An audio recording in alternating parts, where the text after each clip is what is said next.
زندگی کو سادہ مگر خیالات کو بلند رکھو. سچی لگن، مسلسل کوشش اور رب سے دعا تصور کو تصویر بنا دیتی ہے. جب برا وقت آتا ہے تو اونٹ پر بیٹھے آدمی کو بھی کتا کاٹ لیتا ہے. مشکلیں جتنی بڑھیں گی تم اللہ کے اتنے زیادہ قریب ہو جاؤ گے، اور جتنے اللہ کے قریب ہو جاؤ گے مشکلیں اتنی چھوٹی ہوتی جائیں گی. وہ تمہارے لیے غیب سے ایسے وسیلے بنائے گا کہ تم حیران رہ جاؤ گے. حضرت علی رضی اللہ تعالیٰ عنہ نے فرمایا، جب کسی عورت کو اپنے لیے مخلص پالو تو یہ حق ہے تمہارا کہ باقی دنیا سے اندھے ہو جاؤ. اچھی بات کو غور سے سنو، کہنے والا خواہ کوئی بھی ہو. اگر آپ کو وہ فصل پسند نہیں جو آپ کاٹ رہے ہیں تو اس بیج کی جانچ کیجیے جو آپ بو رہے ہیں. روشنی دینے والے کو خود جلنا پڑتا ہے. مضبوط رہو، زندگی کمزور لوگوں کو قبول نہیں کرتی. غیبت کرنے والوں، چغل خوروں اور پاک باز لوگوں کے عیب تلاش کرنے والوں کو اللہ پاک کتوں کی شکل میں اٹھائے گا. دنیا کا سب سے بڑا رزق بغیر توبہ کیے سو جانا. زندگی ایک ایسا امتحان ہے جو صبر کی زمین پر دینا پڑتا ہے.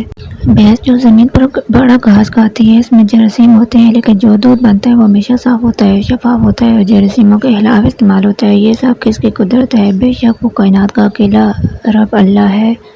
کوئی صاف دل سے آپ سے جڑا ہے تو اسے یہ احساس مت دلائیں کہ اس نے غلطی کر لی. دو نامحرم اپنے رب کی نافرمانی کر کے دن رات، دو نامحرم ایک دوسرے سے فون پر گفتگو، آدھی رات کو عبادت کے بجائے دو نامحرم کی گناہ اور اس قدر اس گناہ میں ڈوب جانا کہ گناہ بھی گناہ نہ لگے. پھر کیسے تم نے سوچ لیا کہ تم سکون پاؤ گے؟ پھر تو تمہاری محبت کی منزل جدائی اور تڑپ ہوگی کیونکہ تم نے اپنے رب کی نافرمانی کی ہے. عقلمند ہمیشہ خاموش نہیں رہتے، لیکن انہیں پتہ ہوتا ہے کب خاموش رہنا ہے. اللہ رب العزت آپ کو طویل زندگی کے ساتھ ہر اس چیز سے نوازے جس میں خیر و برکت، عزت و دولت، راحت و سکون ہو. آمین. ہر چیز میں خیر اور شر دونوں ہوتے ہیں. اپنا مسئلہ صرف اللہ کے سامنے رہنا چاہیے. اللہ کے راستے میں تھکنا پڑتا ہے تب ہی اجرت ملتی ہے. آپ کی منزل وہاں تک ہے جہاں تک آپ ہمت نہیں ہارتے. قوت برداشت شان کو بلند کرتی ہے. ہٹلر نے کہا جنگ محبت سے بہتر ہے کیونکہ جنگ کے آخر میں تم زندہ رہتے ہو یا مر جاتے ہو، لیکن محبت کے آخر میں تم نہ تو مرتے ہو نہ جیتے ہو. زنا کرتے وقت نہ عورت کو مرد کی عمر نظر آتی ہے نہ مرد کو عورت کی صورت. جائز نکاح کے لیے مرد کو حسین کم عمر لڑکی چاہیے اور عورت کو اپنی پسند اور معیار کا مرد. مخلص چھوٹ جائیں تو منا لیا کرو، منافق چھوٹ جائیں تو اللہ کا شکر ادا کیا کرو. حضرت علی رضی اللہ تعالیٰ نے فرمایا، اگر خوش رہنا چاہتے ہو تو نہ کسی سے امید رکھو نہ شکوہ کرو. یاد رکھو نماز 5 وقت اور اخلاق 24 گھنٹے فرض ہے. کامل انسان میں 2 خوبیاں ہوتی ہیں، وہ بادل سے راضی نہیں ہوتا اور آگ سے منہ نہیں موڑتا. ایک کامیاب انسان انہی پتھروں سے اپنی بنیاد بناتا ہے جو لوگوں نے انہیں مارے ہوئے ہوتے ہیں. بہترین فیصلہ چاہتے ہو تو سب کچھ اللہ پر چھوڑ دو. خوش رہا کریں، خوش فہمی میں نہیں. خلاصہ زندگی مٹی سے مٹی پر، مٹی میں پھر حساب یا ثواب یا عذاب.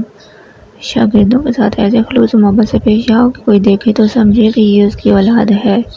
سردیاں کیوں آتی ہیں؟ رسول اللہ صلی اللہ علیہ وسلم نے ارشاد فرمایا، جہنم نے اپنے رب کے حضور میں شکایت کی اور کہا، اے میرے رب، میرے عباد اس لباس کو کھا لیا ہے. اللہ تعالیٰ نے اسے 2 سانسوں کی اجازت دے دی، ایک سانس سردی میں اور ایک گرمی میں.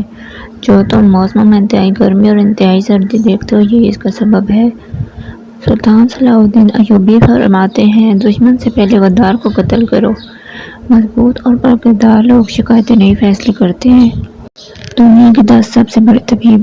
القرآن الکریم. زیادہ پانی پینا، رات کی مکمل نیند، صاف ہوا، پیدل چلنا، متوازن غذا، دھوپ کی کرنیں، شہد، کلونجی. مثبت سوچ کے ساتھ اللہ تعالیٰ کی رضا پر راضی رہنا. وقت اگر آپ کو پر عطا کرے تو ان ٹانگوں کو مت بھولنا جن پر آپ چلتے رہے ہیں.